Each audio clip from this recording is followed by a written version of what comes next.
BJP ने विधानसभा के पूर्व स्पीकर कैलाश मेघवाल को पार्टी से निलंबित कर दिया है।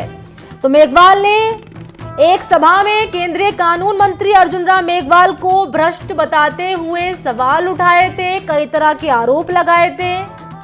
और अब ये बड़ी खबर आपके सामने, मेघवाल को अनुशासनहीनता का नोटिस थमा दिया गया है। मेघवाल को निलंबित कर दिया गया है बीजेपी से। सहयोगी वीरेंद्र लगातार बने हुए हैं। वीरेंद्र, अर्जुन राम मेघवाल पर कई तरह के सवाल उठाए गए थे, आरोप लगाए गए थे कैलाश मेघवाल की ओर से, ये उसी का नतीजा?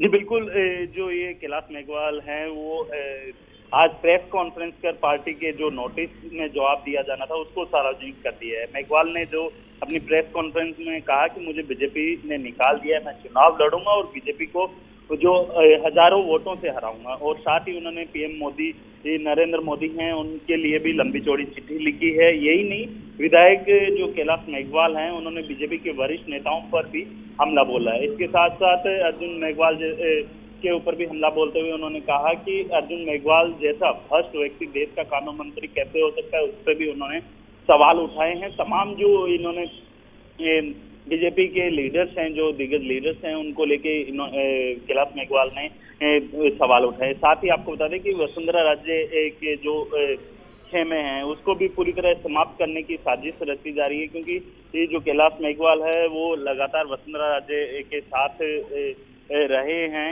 इसके साथ साथ अगर बात की जाए तो अर्जुन राम मेघवाल जो कि उनको एक भ्रष्ट अफसर के तौर पे उनकी तुलना की है, जो उद्योगों से लेके सेवा कलेक्टर, जब अर्जुन राम मेघवाल ने अपनी सर्विस के दौरान जो मेघवाल के ऊपर कई भ्रष्टाचार के आरोप लगाए थे, उन्होंने ये भी कहा कि जो चूरू के अंदर जब अर्जुन मेघवाल कलेक्टर थे उस दौरान शहीद सैनिक की जो वीरांगनाओं के कोटे की जमीन थी हाउसिंग बोर्ड से गलत तरीके से गलत लोगों को आवंटित करने का भी आरोप लगाया है। इसको लेके कई बार एसीबी में मामला दर्ज हुआ है, कई बार जांच भी हुई, लेकिन दबाव के कारण जो ये एफआईआर है वो पेश। वीरेंद्र, मैं लौटूंगी आपके पास, बने रहिए। इस बीच सहयोगी हर्षा कर को करना चाहेंगे, मेरे साथ मौजूद है ज्यादा जानकारी लिए। हर्षा, कैलाश मेघवाल ने अर्जुन राम मेघवाल पर कई तरह के आरोप लगाए थे, अब उन्हें अनुशासनहीनता का नोटिस थमा दिया गया है और निलंबित कर दिया गया है। यानी कुल मिलाकर अब ये माना जाए कि जो भी नेता पार्टी के खिलाफ बोलेगा उसी का नतीजा यही होगा, ये संदेश देने की कोशिश? देखिए, अर्जुन राम मेघवाल के खिलाफ जो कैलाश मेघवाल ने बोला है उस पर उनको एक कारण बताओ नोटिस मिला था, लेकिन उन्होंने पार्टी को जवाब नहीं दिया और उल्टा उन्होंने सार्वजनिक मंच से जवाब दिया है। तो अब जो मामला है कि उनको तुरंत निलंबित किया गया है और डिसिप्लिनरी कमेटी को ये मामला सौंप दिया गया है। लेकिन अर्जुन राम मेघवाल वर्सेस मेघवाल तो है ही, लेकिन इसमें एक तीसरा मोर्चा भी है और वो है वसुंधरा राजे। क्योंकि मेघवाल ने ये भी कहा है, कैलाश मेघवाल ने, कि वसुंधरा के जो लोग हैं उनको टारगेट किया जा रहा है, बीजेपी में गुटबाजी है और उनको चुन चुन के टारगेट किया जा रहा है। और उन्होंने नाम लिए हैं, उन्होंने कहा है सतीश पूनिया पे आरोप लगाया है, राजेंद्र राठौड़ पे आरोप लगाया है और सीपी जोशी जो वर्तमान में बीजेपी अध्यक्ष है। तो सबका नाम लेते हुए उन्होंने इस तरह के आरोप लगाए हैं। यानी कि बीजेपी के लिए एक तरह से ये एक बड़ी समस्या है। तुरंत चुनाव के पहले, अब चुनाव आने वाले हैं, टिकट डिस्ट्रीब्यूशन होने वाला है, कमेटियां बन गई हैं और एक तरह से वसुंधरा राजे के लिए भी एक तरह से ये समस्या है कि इस तरह के बयान अब सामने आए हैं।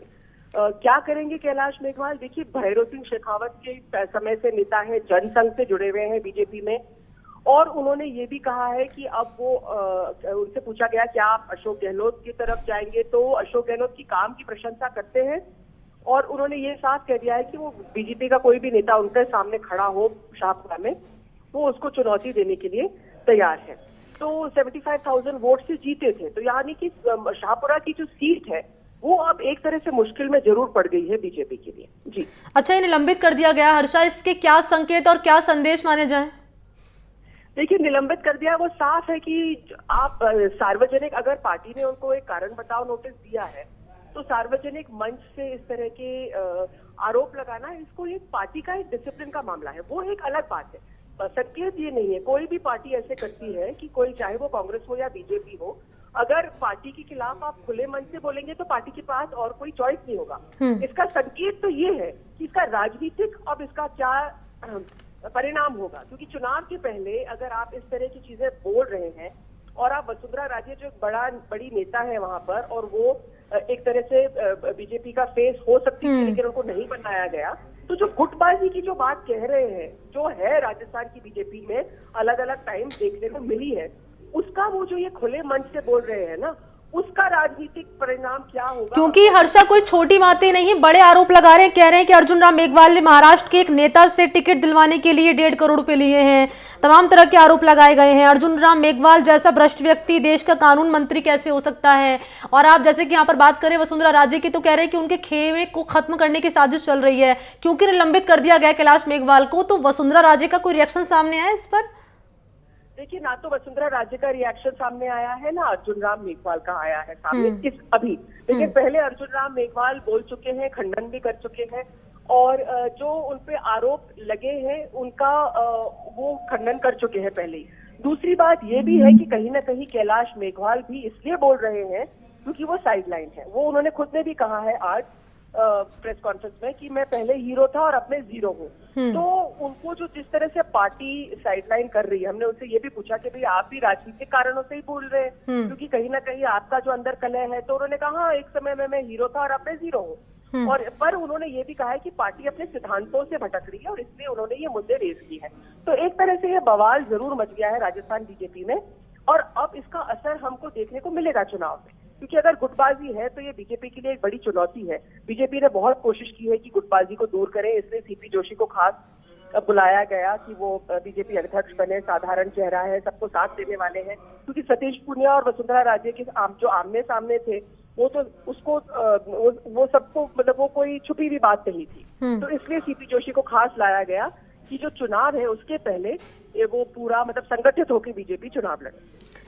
मुझे याद है हर्षा, अर्जुन राम मेघवाल पर जब इस तरह का आरोप लगा था तो उनकी ओर से साफ तौर पर ये शुरुआती तौर पर कहा गया था कि टिकट का कोई मसला है, टिकट नहीं मिला, इसी के चलते उनकी ये खीज इस रूप में सामने आ रही कि मुझ पर आरोप लगा रहे हैं। जी बिल्कुल बिल्कुल, ये बात सही है कि टिकट का मसला है, ये टिकट का मसला हो भी सकता है। और हमने इनको ये पूछा भी है कि आप किस तरह से, तो वो उन्होंने खुद मेघवाल ने भी इस बात को कबूली है, कैलाश मेघवाल ने, कि ये साफ सही बात है कि जो राजनीतिक मतलब मैं एक बार, जैसे मैंने आपको कहा, उन्होंने कहा है कि मैं एक बार हीरो था और अब मैं जीरो हूँ।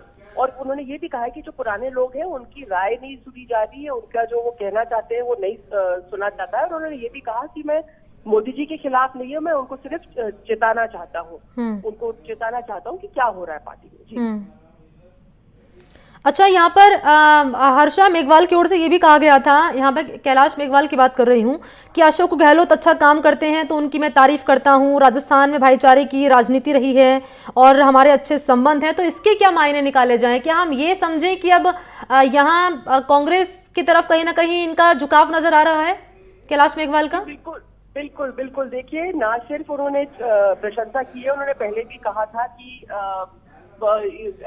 अशोक गहलोत ने उनका जिक्र करते हुए कहा था कि कैलाश मेघवाल ने कहा था कि इनकी सरकार को गिराने की कोशिश की गई थी, कांग्रेस की सरकार को, और हमने उसमें साथ नहीं दिया। तो उस समय से इनके संबंध अच्छे हैं, बिल्कुल अच्छे हैं। उन्होंने ये भी कहा है कि उनकी कॉन्स्टिट्यूएंसी में जो उन्होंने काम मांगा है वो सारे काम हुए हैं। उनके समाज कल्याण के जो काम है वो उसने कहा कि काम हमको अच्छा लगता है।